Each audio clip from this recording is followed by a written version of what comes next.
오늘은 뭐 요즘에 가장 핫한 차죠. 르노 그랑콜레오스. 이 차량은 지금 세턴 어반그레이고요. 이 차량은 그냥 어반그레이 차량.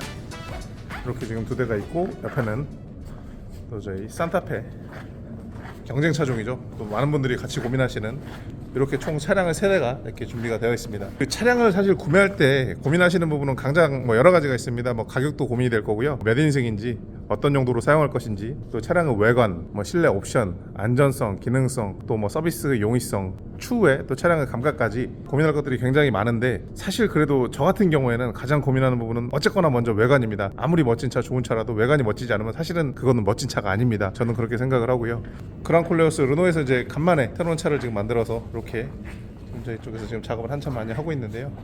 일단 외관은 K8 같은 그릴을 가진 것 같으면서도 사실은 묘하게 다르죠. 차가 SUV이기 때문에 또 소렌토 같기도 하고요. 그리고 여기에는 파란색으로 이런 식으로 포인트가 들어가 있기 때문에 그냥 보이는 것보다는 조금 더 실제로 실물이 더 화려한 느낌입니다.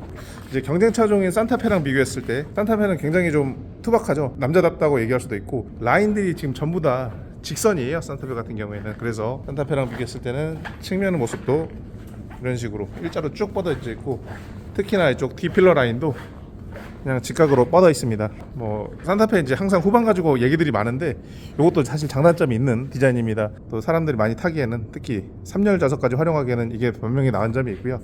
이제 그랑클래스 같은 경우에는 산타페에 비해서는 굉장히 곡선, 느낌은 소렌토랑 더 가까운 것 같아요. 또 소렌토나 GV80, 저쪽에 지금 GV80 단대 지금 저쪽에 서 있는데, 그랑클래스랑 뭐 색이도 그레이 색상이라 그런지 뭔가 좀 비슷한 느낌이죠. 그래서 GV80 같은 경우는 곡선을 많이 썼기 때문에 이 차량도 필러까지 이어지는 라인을 보면은 굉장히 곡선으로 이렇게 들어간 것을 보실 수가 있고, 약간 쿠페, 아우디 뭐 Q7 같은 느낌 같은 굉장히 곡선으로 좀 유려하게 잘 떨어져 있습니다. 다시 이제 차량 전면을 보면 르노 로고가 이렇게 큼지막하게, 예전에는 로고가 작았는데 지금은 이제 큼지막하게 박혀 있죠. 하단은 이렇습니다. 본넷 같은 경우에도 이런 식으로 포인트를 줘서 좀 스포티한 느낌을 더 가져갔고요. 근데 그 곡선이, 이것도 이제 호불호가 있을 것 같은데, 직선이라기보다는 좀 곡선으로 표현이 됐기 때문에 처음 보시는 분들은 조금은 어색하다고 느낄 수도 있을 것 같습니다. 뒤에 보면은 산타페 같은 경우는 그냥 어떻게 보면 투박할 정도로 일직선으로 쭉 떨어져 있죠. 이런 차이가 실제로 두 차 간에는 있는 것 같습니다. 라이트를 보면요, 이런 식으로 헤드라이트, 그리고 깜빡이도 산타페가 이런 느낌이라면 그랑콜레스 같은 경우에는 이렇게 전면 라이트, 헤드라이트, 깜빡이도 이렇게, 아무래도 좀 곡선적 표현들이 많이 있는 것 같습니다. 그래서 차가 좀 유려하죠. 예쁩니다. 그랑콜레스의 특징은 블랙 하이그로시가 많이 쓰인 것 같아요. 사실 이제 다른 차종들 보면은 GV80 보시면은 여기서만 보더라도 이렇게 크롬 부분이 많이 있는 걸 보실 수가 있는데, 옆에 있는 그랑콜레오스 같은 경우에는 이 휀다 가니쉬 라인 따라서 쭉 블랙 하이그로시로 되어 있습니다.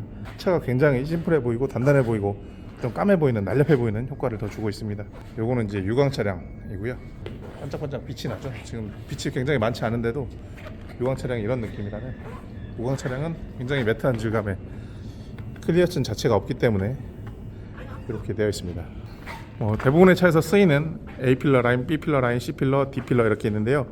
B, C필러도 모두 하이그로시로 되어 있고 D필러도 일부가 하이그로시가 처리가 되어 있습니다. 그렇기 때문에 사실은 이 썬팅이라던가 이런 부분도 유광의 반사 필름보다는 이런 무광, 비반사 블랙 필름이 훨씬 더 깔끔하게 느껴집니다. 차량 같은 경우는 테라록스로 작업이 되어 있고요. 그래서 블랙 색감의 외관이 차량과 굉장히 좀 잘 어울리는 모습을 보실 수가 있을 것 같습니다.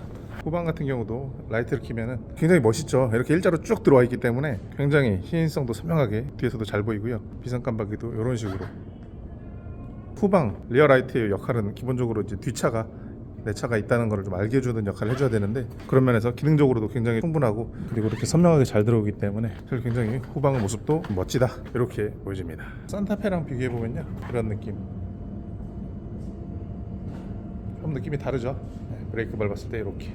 주유구 같은 경우에는 조수석 측에 있고요. 이것도 이런 디테일을 넣어서, 처음엔 저는 이게 차가 들어왔을 때 눌린 줄 알고 이렇게 좀 깜짝 놀란 적이 기억이 나는데, 이런 식으로 되어 있습니다. 실내에 있을 때랑 실외에 있을 때랑 아무래도 무광 차량은 느낌이 다른데요. 아까 실내에서 본 거랑은 또 다른 느낌으로 빛이 받으면 이렇게 까맣게 빛나기 때문에 굉장히 내부와 실내, 유리와 그리고 도장면이 굉장히 좀 예쁘게 잘 어울리는 것 같고요.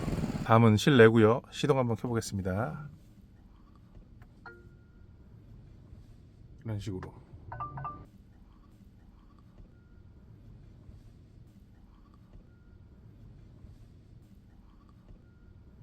일단 실내를 보고 가장 처음에 드는 느낌은 멋지다, 잘 만들었다 이런 느낌이 듭니다. 사실 제가 이제 르노에서 그랑콜러에서 나온다고 했을 때 신차가 이제 워낙 오랜만에 나오는 거다 보니까 요즘에 트렌드를 좀 따라갈 수 있을까 하는 좀 걱정을 했는데요. 보시면 일단 가장 눈에 띄는 건 디스플레이입니다. 3개의 디스플레이가 이런 식으로 연속으로 이어져 있고요. 조수석 쪽에도 또 디스플레이가 있어서 사실 여러 가지 조수석 쪽에 디스플레이가 있다는 거는 뭐 유튜브라든가 영화라든가 이런 것들 여러 가지 엔터테인먼트 기능이 지원된다는 거고요. 저는 처음 보는 어떤 형태의 앰비언트 라이트인데 보통 일자 라인이 많은데 이렇게 약간 비가 오는 느낌의 이런 앰비언트 라이트 색상도 다 변경이 가능합니다. 스티어링 휠 자체는 특별할 게 없어 보입니다. 그냥 일반적인 형태.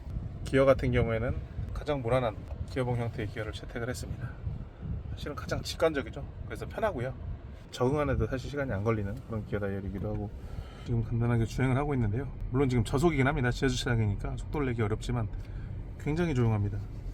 지금 이테크 하이브리드 기술이 적용이 됐는데 뭐 제 기준으로는 가장 좀 진부한 형태의 하이브리드 기술이고 그렇기 때문에 엔진 효율이라든가 출력도 굉장히 좀 잘 낼 수가 있는 승차감 자체가 굉장히 좀 조용하고 묵직한 지금 필름 농도는 전면이 30%입니다. 보호구역입니다.